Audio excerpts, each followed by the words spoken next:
இந்த மாதிரி சூப்பரான தக்காளி ஊறுகாவும் நம்மளுக்கு பக்கத்துலேயே அப்படியே சுண்டல் குழம்பும் செஞ்சுட்டு இருக்கும்போது என்னடா இது சவுண்டு வருது ரொம்ப அப்படின்னு சொல்லிட்டு வெளியே ஓடி பார்த்தா நீங்களே பாருங்களேன் என்ன நடந்துட்டுருக்குன்னு. ஒரே பட்டாசும் ஒரே சவுண்டும் ஒரே இதுவாக இருக்குது. என்னடா இது சவுண்டாக இருக்குதுன்னு பார்த்தா நம்மளுடைய விநாயகர் சதுர்த்தியை பெங்களூரில் இவ்வளோ சூப்பராக கொண்டாடிட்டு இருக்காங்க மக்களே. எப்படின்னு பார்த்தீங்கன்னா 3 நாள் முடிஞ்சிருச்சுல்ல, ஸோ அதனால் இன்றைக்கியோட எடுக்கிறாங்க போல். நானும் என்னடா இது ஒரே சவுண்டாக இருக்குதுன்னு வெளியே போய் பார்த்தா பட்டாசு வெடியாக இருக்குது, ஒரே டான்ஸ் ஆடிட்டு இருக்காங்க, புளியாரை கையில் வச்சுட்டு இதுக்கும் ஆடிட்டு இருக்காங்க.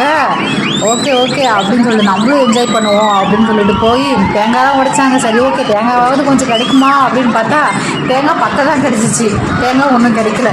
சரின்னு சொல்லிட்டு அழகாக குட்டி குட்டி விநாயகர்லாம் செஞ்சு வச்சுருந்தாங்க. அதையும் அப்படியே பார்த்து ரசிச்சுட்டு அப்படியே சாப்பிட்றதுக்கு வந்தால் ரைஸு இந்த சுண்டல் குழம்பு, தொட்டுக்கிறதுக்கு பார்த்தா ஊறுகாய் வச்சு சாப்பிட்டு டே முடிச்சாச்சுப்பா.